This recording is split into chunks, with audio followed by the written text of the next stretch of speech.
Hello and welcome, everyone. Thank you for joining us for this evening's K-12 education team webinar. We're going to be focusing on bird window collisions with our coordinator for bird safety, Cady Netland. So while we have some folks still joining us, I'm going to put a prompt here on the screen for you. Um, Tell us really quickly, while we get things started, what are some things that you're excited to work on with your students this spring? I know up here in Ithaca, New York, we are definitely ready for some warm weather. I thought we had rounded the corner on the seasons, and then I woke up to a little snow on the ground this morning.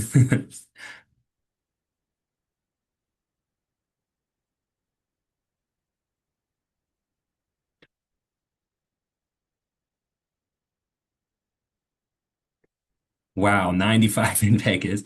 I have a good friend from college that lives in Vegas, and she was telling me something similar.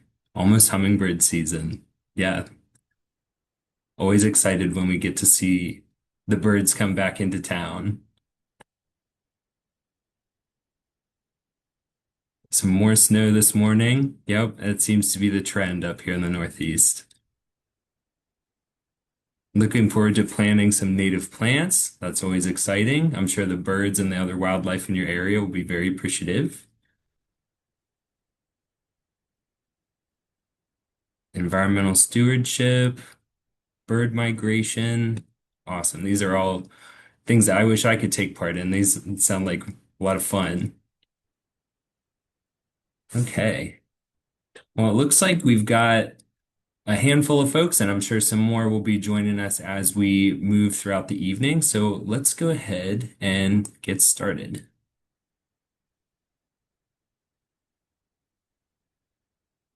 Just a reminder of who is bringing us all here this evening.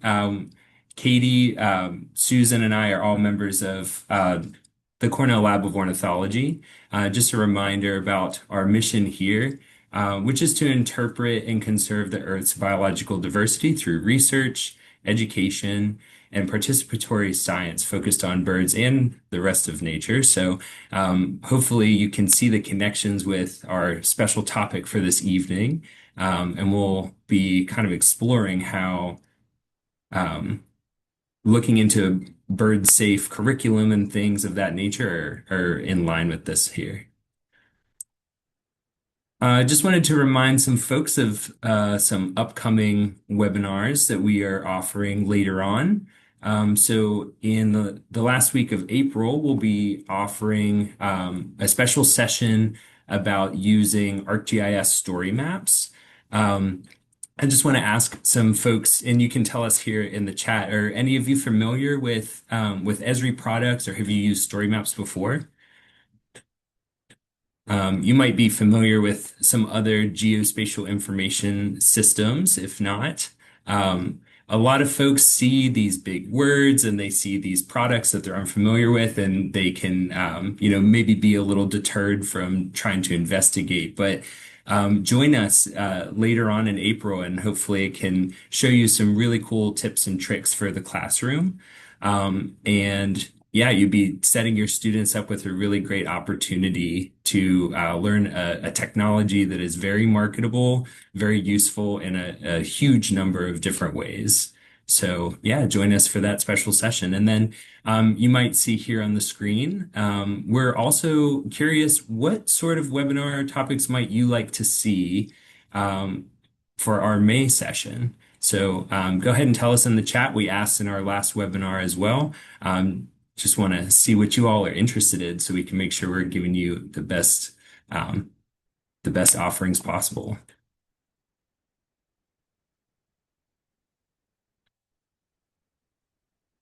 Okay.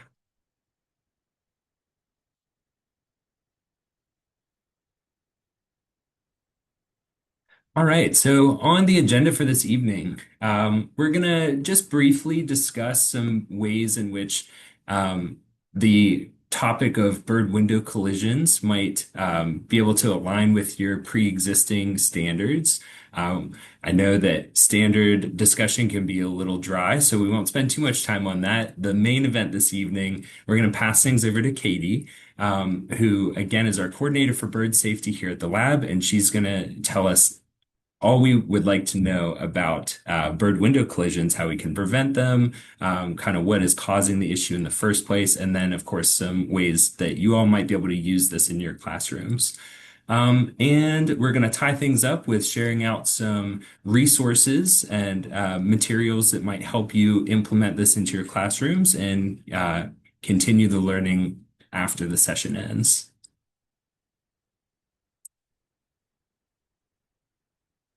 Okay, so I just wanted to really quickly ask, and feel free to tell us in the chat. I want this to be an interactive session if possible. Do you all have a unique state system of standards, or does your state use the NGSS standards? Or maybe there's another option that I'm unaware of. So give us a little information about your classrooms here.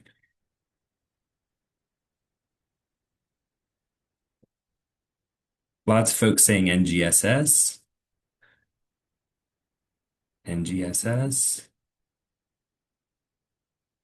Yeah, this is kind of what I had in mind. My teaching experience was in Virginia. We had the standards of learning, um, which are kind of unique to Virginia, but I was interested to find out that most states actually align with the NGSS standards, whether it's directly or by using it as a kind of framework that they've built their own standards off of. Um, yeah. So here's an example of some of the New York State standards of learning. And you can see the connection here with the NGSS standards, not just visually, but in practice as well. They are quite similar.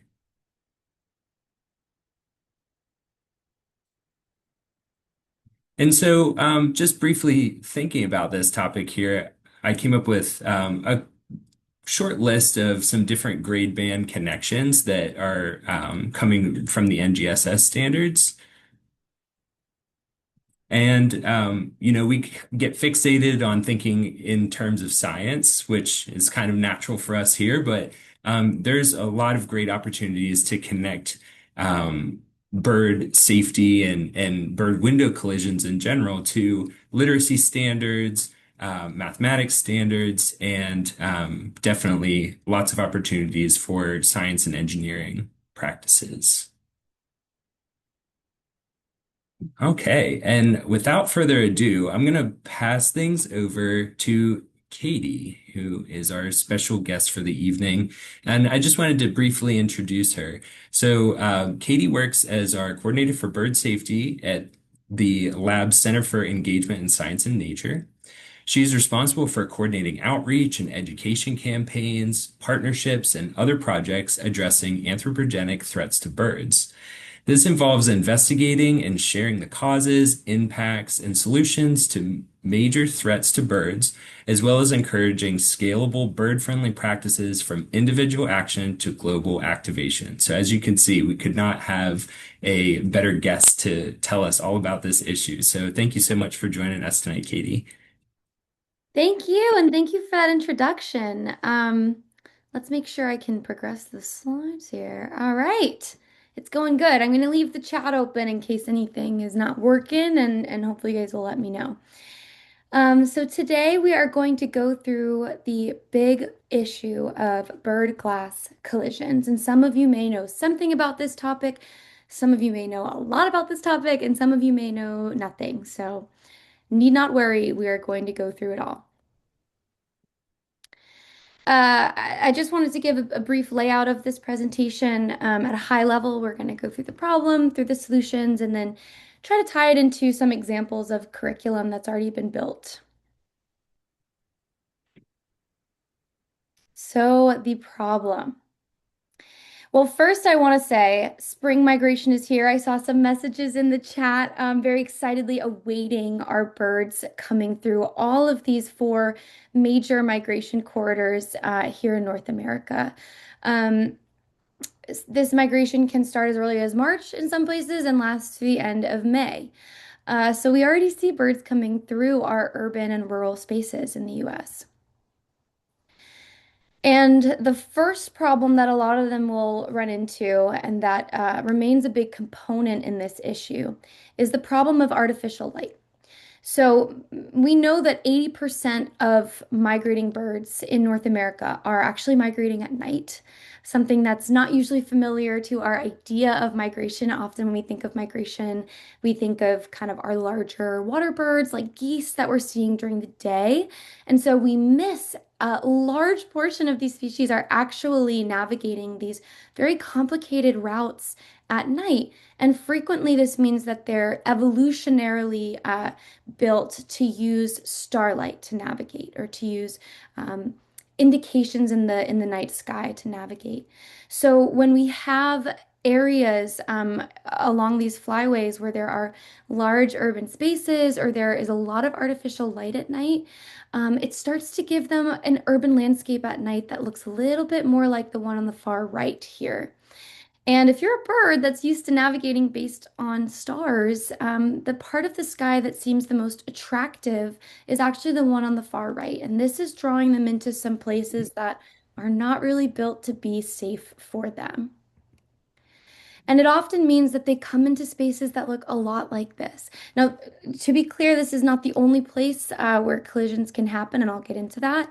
But even to our eye, as humans who have extraordinarily complex and detailed vision systems, this is very difficult to tell where the glass ends and the sky and the habitat begins. And so, these are the main issues that birds come into when they see or don't see glass in their space.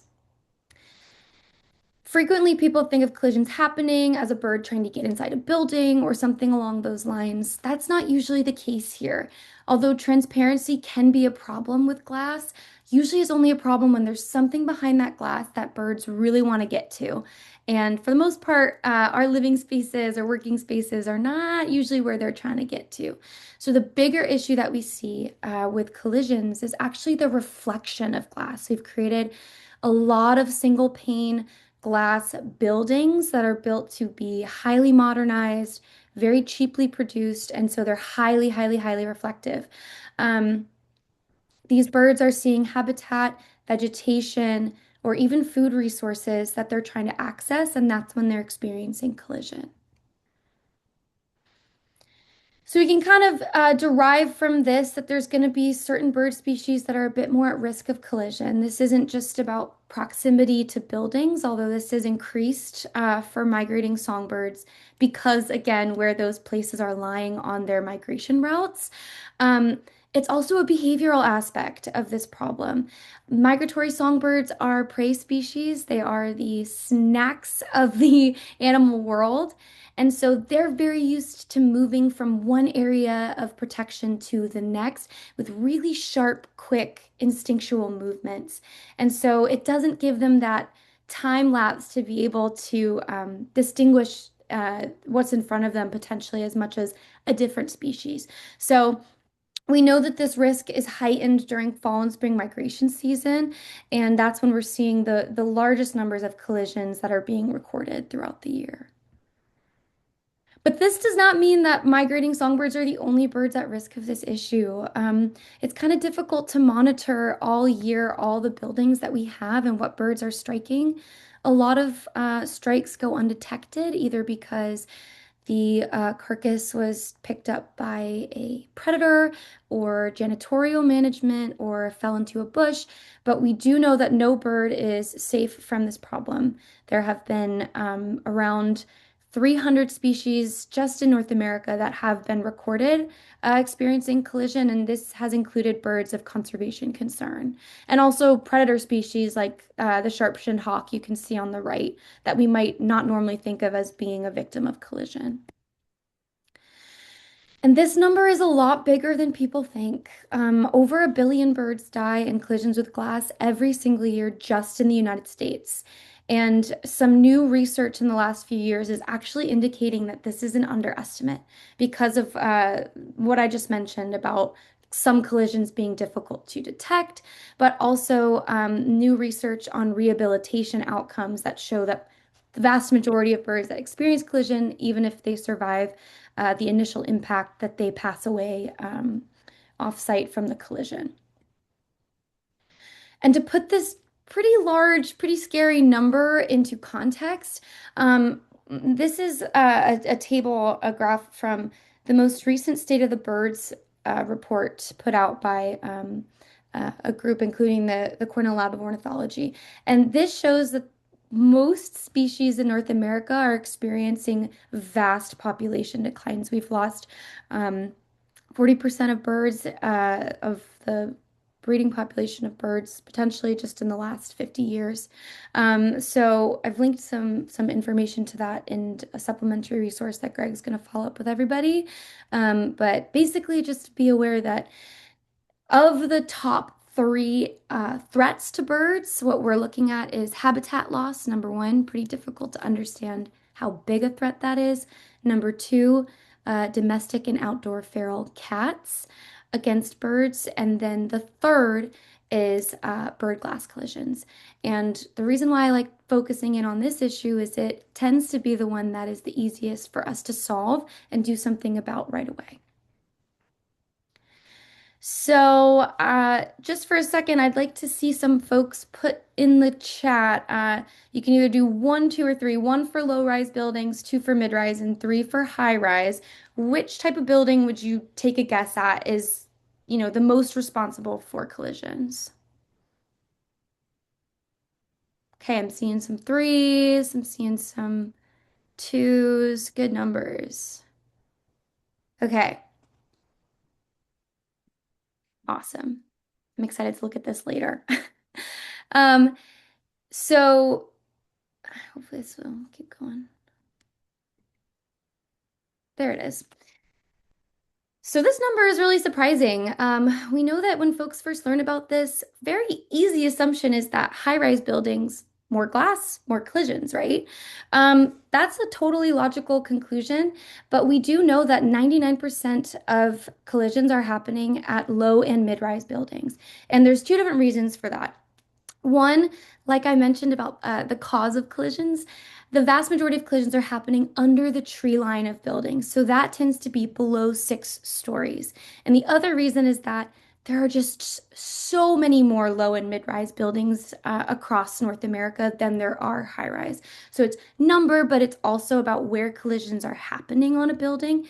And the important part about this number is that this really tells us that this problem and its solution are in our hands because the vast majority of collisions are happening spread out across all the different places where we live and work, more than giant, giant, giant buildings and corporations that are quite difficult to control. And so I just want to take about 2 minutes to share an example of what happens when there is a building that is quite large in square footage, but it's not necessarily a skyscraper that you might think of, and what these numbers can really be, even at a single building, and follow the arc of what it can be to fix this problem somewhere. Let's see.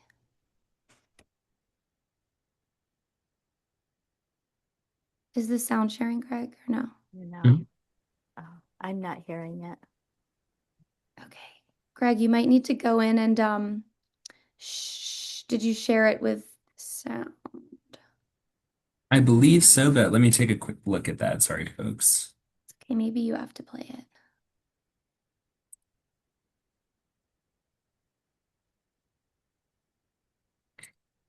it. This is one of those that if it doesn't work, We'll send you the link, no we will worries. send it out. It has a happy ending, so that's I'll that's try to start things on my end and we'll see. And if not, we'll be sure to share the link with then we'll everyone. keep cruising. Okay.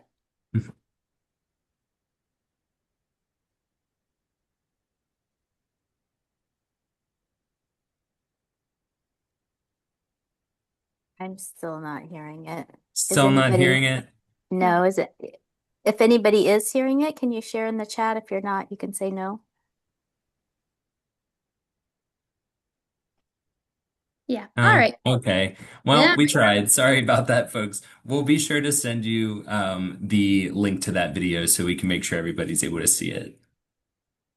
I might need you to oh, there it is. Okay. All right. Well, the good news is that we can transition right into the solution to this problem. Those numbers are big, they're scary, they're upsetting. However, the solution to this problem is actually extremely simple. Um, we just need to figure out how to make glass visible to birds. So, number one, there's we've got three rules. Number one, treatment should always be placed externally. If you're going to be retrofitting glass, if you're going to be putting anything on there to try to make it visible to birds, we always want to be placing it externally. If you're dealing with something where there's two sides, like a glass railing or a glass skywalk, for example, Greg is freezing. Am I freezing? No, you look fine on my end. Okay, good. It's just your video to me. I just got scared. Okay. If you've got a glass railing or a glass skywalk, for example, a good way to judge whether you need to just do one side or both sides is to try to observe it throughout the day and see if it's reflective on both sides or if transparency is really the issue of the structure. If it looks super reflective from both sides, uh, best practice is just to treat both sides of the glass. I know that that can be kind of frustrating. But we always want to be treating for reflection because that tends to be the bigger cause of collisions for birds at our buildings. And so, how do we put these patterns on? What are the guidelines? There's two simple guidelines, and it just depends on what kind of pattern you're putting on. So, for any kind of solid shape pattern, this needs to be 2-inch spacing in every direction. I'm realizing now these graphics are a little bit confusing because any pattern, even if it's a vertical stripe, should be 2 inches apart.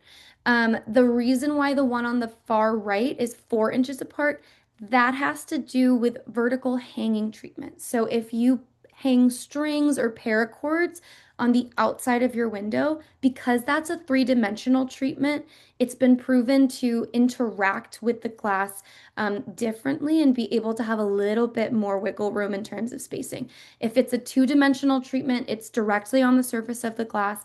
Any pattern should be spaced 2 inches apart. This is to protect our smallest birds in North America, like our hummingbirds and kinglets, because they'll perceive a 2-inch pattern as too small for them to fly through. And that brings me to a really important message I want everyone to take away today. There's so much mixed messaging about this from companies that want to sell you something on Amazon, all over the internet. You will look up, collisions, and the first thing that will come up is window stickers or gems that they encourage you to put them up on the inside of windows. They encourage you to just put one big sticker up on your window. I am here to be the voice of reason, that you do not have to buy any of those products because they will not work. We know it's tested that the pattern needs to be tightly spaced for birds to think they can't fly through it. Again, these are birds that fly through tiny little spaces and bushes. So seeing a hawk silhouette on a glass window or a couple spaced decals is not, unfortunately, going to deter them from flying into the glass. Sorry about that. I think I messed with your progression there, Katie. Okay. Um, the other really important thing that I want everyone to take away from this, when they're talking about this with people, is that collision treatments can be effective, they can be cost efficient. This one's really big, and they can be non-interruptive. So I'm going to quickly touch on some of these. If I can move it. All right, effective. To be clear, no collision deterrent is 100% effective.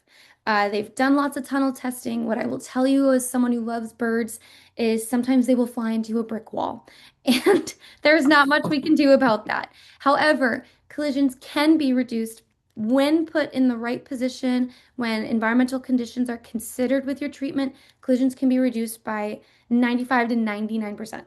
So this is fantastic. This is a huge number. It's essentially as perfect as a treatment can be. Um, and there's so many different ways to do it.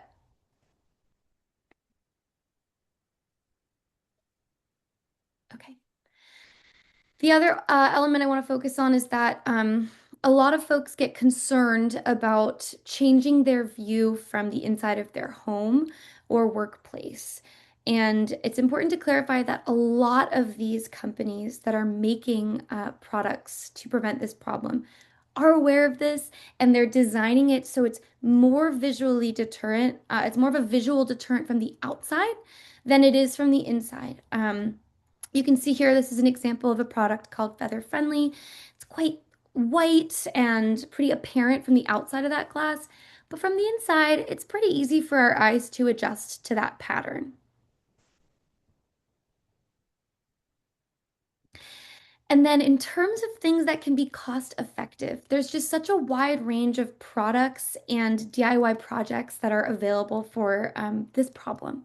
If you have exterior screens on your old house, your house is already bird safe. Birds basically will, if they're flying towards it, they'll fly into the screen and they'll bounce right off like a trampoline. There are companies like Feather Friendly that do vinyl decals. They will custom print vinyl decals for you. And a standard box of Feather Friendly can treat a window for about 20 bucks and last for over 15 years. So a lot of these products, they last a really long time. They're very cost effective.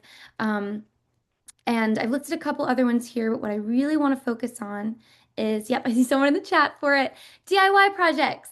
And I have a link for you all about where to find more instructions specifically for these projects. Hanging treatments, you can go to, your local depot and you can pick up paracord, which is a couple dollars for a few hundred feet. Um, and you can take command hooks and you can hang them up over your windows, put them up during migration season, take them down after. If your school really doesn't like them on there or your partner really doesn't like them on your house. Um, we have options for customizing stencils and paint pens that you can use tempera paint. Do it, before migration season, and it will eventually wash off. My colleague over at Manomet Conservation Center, she has customized a way to cut a foam roller that you can buy, again, super cheap, and be able to just paint down the dots yourself. That's a super good one. And then my personal favorite for schools and educators is some kind of freehand fun project where the students are painting the glass. The image that I have here is actually an example from an elementary school where the students learned about collisions and painted their windows before migration season. And my last comment on any kind of retrofit, any kind of treatment that you do is it is extremely, extremely, extremely important to consider environmental conditions when you put them in. You can look at all of these images. This is the same pattern, but it's on different backgrounds. There are places on our buildings where they're reflecting very dark forests. If we put black dots on there, it's not going to show up for the birds very well. But if we put those same black dots somewhere that's reflecting a very light reflection, right? That could work super well. Same thing for white dots. If it's a really light background that's being reflected most of the time during the day, maybe black dots would be better for that position. So we just really want to enforce with people that we're considering what's actually being reflected and how that might interact with the pattern so that it's really visually apparent for birds.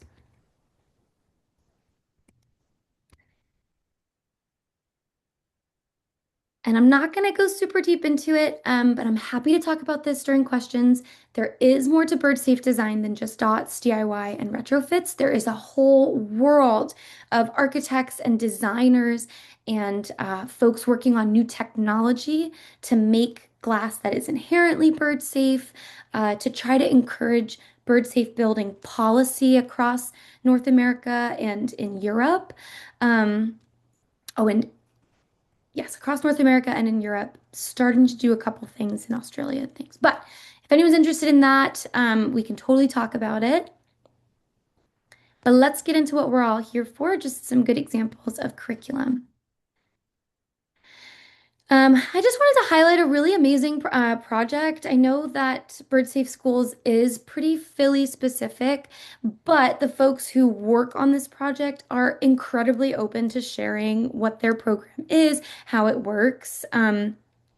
It's run by what is formerly Wyncote Audubon. It's the now called the Liberty Bird Alliance, and they will provide presentations and different kinds of resources for local educators and schools to try to help them teach students about this issue and encourage them to put retrofits up at their school facilities as well. And they help certify local schools.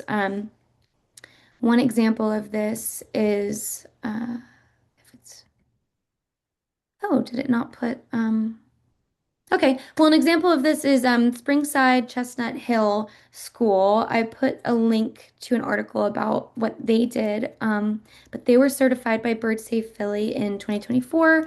And again, just they've got some great examples on how local schools went about doing this. So some of those contacts could be really useful if you're looking into doing something similar at your school. Another project that I really wanted to highlight because I was working with Bird Safe Maine when it happened was Yarmouth Elementary School fourth graders. They did a four-lesson bird course led by their STEAM teacher and a parent who is involved with Bird Safe Maine. It was broken up into an introduction to birds and species ID, bird observations, and field IDs, so getting them used to birding outside, uh, topic of migration, and then getting into all the different threats to birds. And that led the students into collision prevention knowledge. In 2022, those students painted the windows of their school. And then they also presented to the Yarmouth Education Foundation asking for a grant for their school to permanently retrofit the windows. And it took a little bit longer, but they were able to permanently retrofit the most problematic windows at their school. Uh, my old colleague is still a parent there, and I believe they're on their third year of teaching the bird curriculum. And the students just continue to be really engaged with it.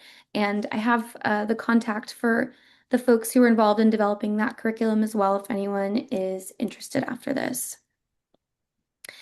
I also wanted to point towards some really great video resources. I really like to point people towards Wild Hope's most recent conservation documentary episode. This is about 15 minutes running time. It was released in 2025 and it focuses on the work that's been done to try to prevent collisions at the Javits Convention Center in New York City, as well as the Smithsonian National Zoo and their conservation facilities. So, really well done. HHMI Studios is just a wonderful group that puts so much into trying to teach folks about conservation and all of the really cool projects that are going on. And this is on YouTube, so publicly accessible. And then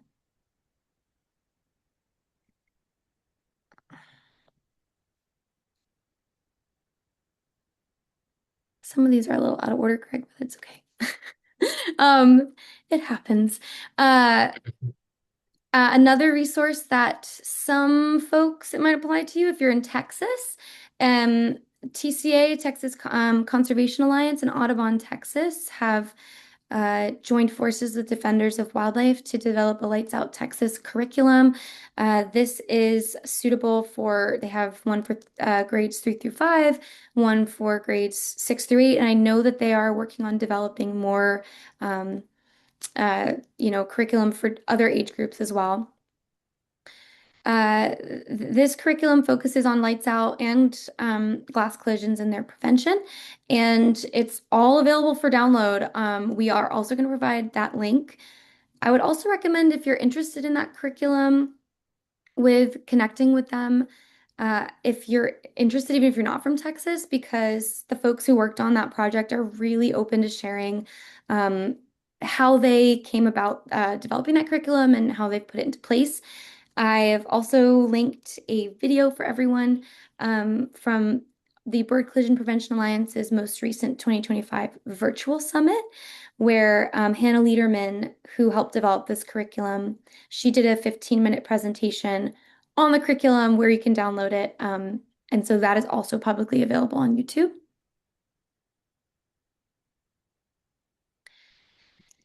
I'm not seeing the slides here, but I'm gonna also touch on two other video resources that I think would be really useful. There's a couple other documentaries that have been created about this subject, and I will link them all for you in the resources guide as well. One is Broken Flight, came out in 2024, and it focuses on the work of Chicago bird collision monitors, if collision monitoring is more of something that you're interested in. That one's not publicly available, but you can email the creator of the documentary and they will provide it to you. And another one that I linked that is publicly available but a bit older, Flap Canada. In 2021, they created a video, a very short documentary. It's only 7 minutes long, called When Worlds Collide, and that follows their Toronto Collision Monitoring Group and was collaborated on with their local rehab center and species response team. And that one is great to focus again on a collision monitoring program and how cities can respond to this issue. There's also a couple different resources that have been created for children specifically that I have also linked, and those kind of follow more DIY resources, so how to make Acopian bird savers, et cetera, et cetera. But what I have up here on the screen is where you can find pretty much all of those things that I just mentioned. This is the very recently created website for the fairly recently created partnership called the Bird Collision Prevention Alliance. The Lab of Ornithology is a partner in this alliance. We work very closely on the comms team communications group that I co-lead. I personally created this website in my role here as coordinator for bird safety, and I'm so happy to direct anyone to where they need to go. The contact us button on this website goes directly to my inbox. So if you want another way to reach me, that is a great way. Here you can find all those glass treatments that I mentioned, all the DIY directions. You can learn more about how to find a collision monitoring program near you, about more recordings on this subject, documentaries you can share that are public, and lots of other resources. So feel free to check that one out. And I think now is a great time to get into our questions portion. But I wanted to just give a nod to so much of the wonderful research that is out on this subject. Every year we are learning more and more and more about this. And then I just want to say thank you. Please feel free And to reach thank out with me for any questions, even after this. My inbox is always open.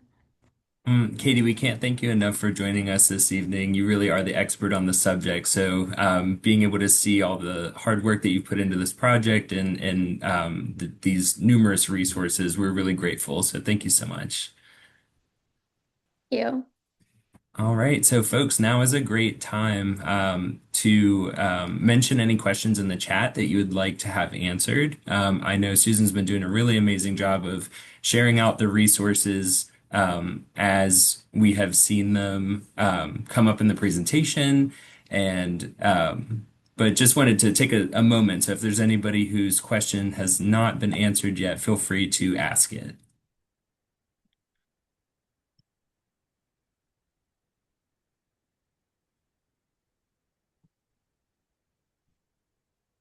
We have one here from Emma. So for the foam roller option, what kind of paint would you use? Yeah, so any paint that you want to, it depends on how permanent you want this to be. We usually recommend that folks use tempera paint because it tends to be more biodegradable when it comes off the window. And most people, when you put paint on a surface that's facing outward, eventually it starts degrading a bit. So the best recommendation is a tempera paint, and you can get those anywhere, even in like big. They'll get you a big jug. I think I saw a question earlier about what to do if you find an injured bird. So I just wanted to like Mm-hmm. touch on that before it gets lost in the chat. Um, I can link a good resource for that. I think Flap Canada gives great directions on this. Um, the most important thing to do is to know where your local rehabilitation center is, and also know when you're doing more harm than good. So if you can approach a bird and gently pick it up in your hands and put it somewhere, it's clearly stunned or injured enough to need help. If you're going towards a bird and it won't let you catch it, um, for the most part, continuing to chase after it is potentially just going to deplete its energy and resources far beyond helping it. They usually recommend that you get some kind of bag like above a little bit bigger than their body area. We always hear the cardboard box recommendation, but for those smaller birds that are experiencing collision, it's actually too big of a box because then they can fly around in there if they recover and get a lot more hurt. So we actually for the smaller birds would recommend more of like a paper bag situation, like a paper lunchbox type bag. That way, it's enough room that they can breathe until you can get them to a rehab center, where they can recover from being stunned. But it's not so much room that they're gonna potentially recover from being stunned and start like flying around hurting themselves. There's also, look, there is an app that I work with a woman named Heidi Trudell who does consultation on bird-friendly glass with designers, architects, and glass manufacturers, and she uses an app called Animal Help Now! Exclamation mark. And that has um, a big resource of local rehab centers near you that they can help get you in contact with. We had one question in the chat from Michelle, who works in community outreach and was wondering if the slides from your presentation are available. Um, yeah, just wanted to share that out. Sure, I'll share whatever you guys need.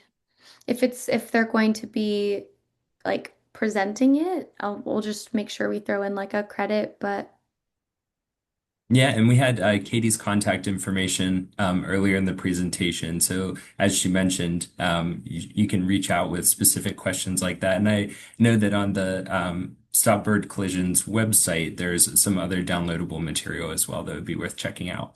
yeah, we've got downloadable a trifold brochure on the website that you can print out and use at any community events that you want that has some collision basics on it and can help direct people to more resources.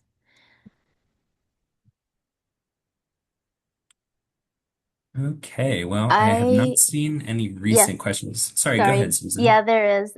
So in the Q&A, there was are there Hmm. decals that can be applied in 2-inch spacing or only the feather-friendly film?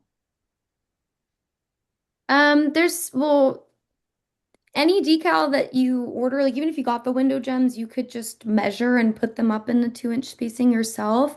But there's a couple other companies than Feather Friendly that make the standard dots. Kaleidoscape is one that comes to mind, which I also think the photo that I showed for Kaleidoscape showed more their full panel installations because they'll do custom print full panels for buildings, but they also do just a standard dot pattern um, for bird-friendly retrofits. And they'll also do a They have a clear dot type that uses some UV technology. That one sometimes doesn't, with UV, any kind of UV product, you want to make sure it's being installed somewhere that it's going to get enough UV light throughout the day that it's gonna, the pattern will show up. But yeah, Kaleidoscape's a good one. And there's a couple other companies on um, the stopbirdcollisions.org website. But if you want like the full database, American Bird Conservancy has a full database of every product that has ever been tested through their tunnel testing research.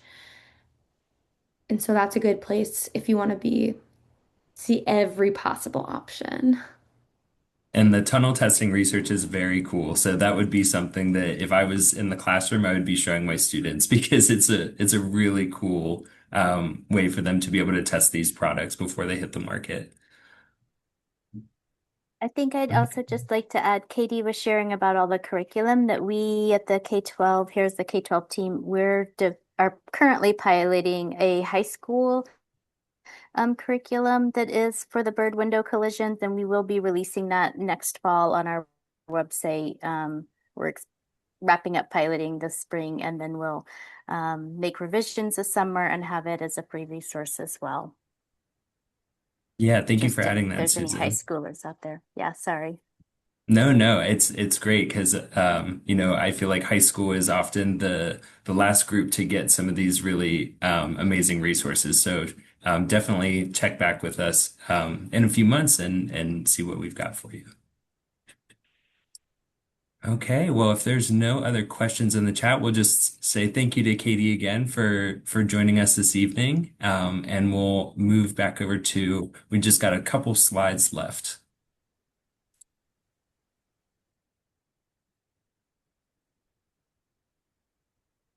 Okay. All right, so we'll just take a quick second as well. I know we've had a little opportunity to do some sharing.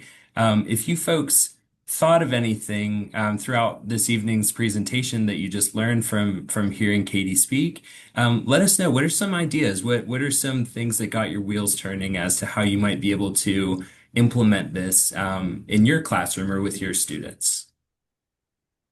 Just look for a couple quick answers here.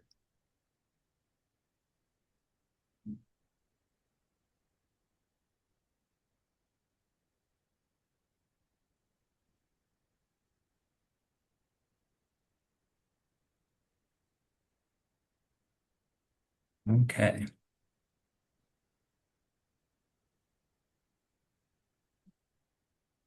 Some DIY paracord solutions. Yeah, I think the students would really enjoy the hands-on aspect of that.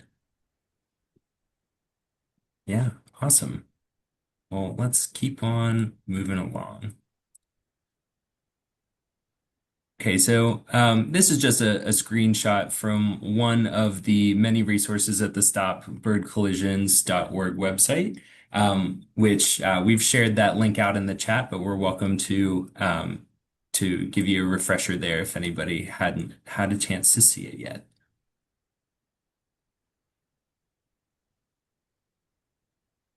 Oh, we got another answer about some ways that you might be able to use this. Have students create a presentation to share with others at a school assembly. That would be great. You know, a public information campaign, I feel like could be really powerful.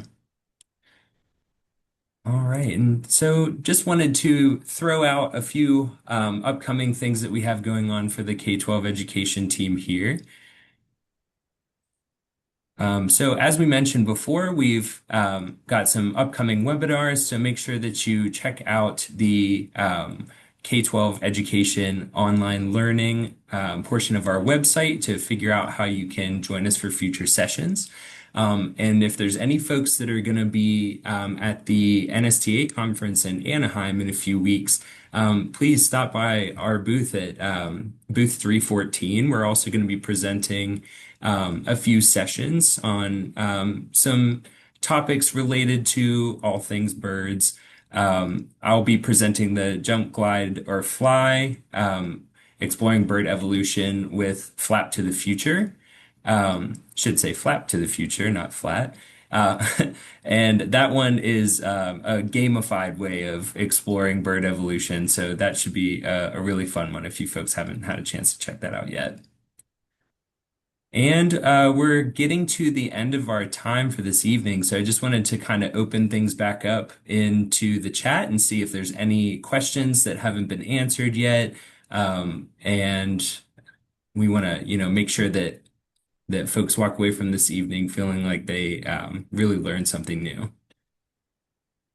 So I'll take just a moment here before we tie things up for the evening.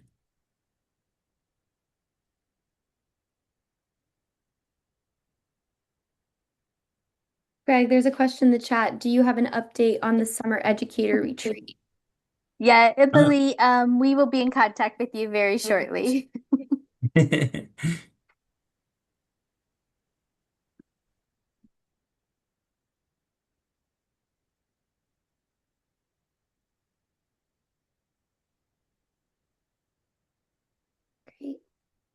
Okay, well, with that, I'll go ahead and put up our contact information, and we'll put a link to a fillable form in the chat here for you so that you all can personalize a completion letter if you're interested.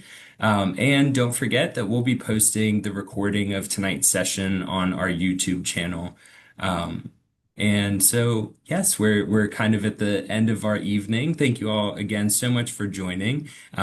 If there are any last minute questions, feel free to put them in the chat. But otherwise, we want to thank you again for your time, and we look forward to seeing you again in the future.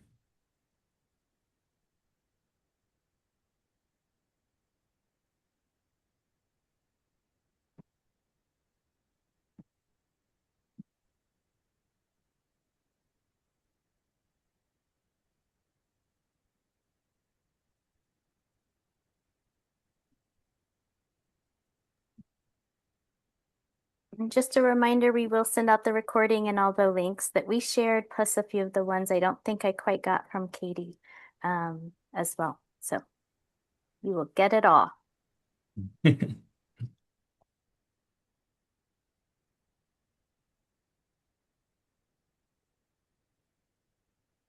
Okay, I haven't seen any new questions, so I'm going to go ahead and sign off for the evening, and we look forward to hearing from you folks soon. Thank you.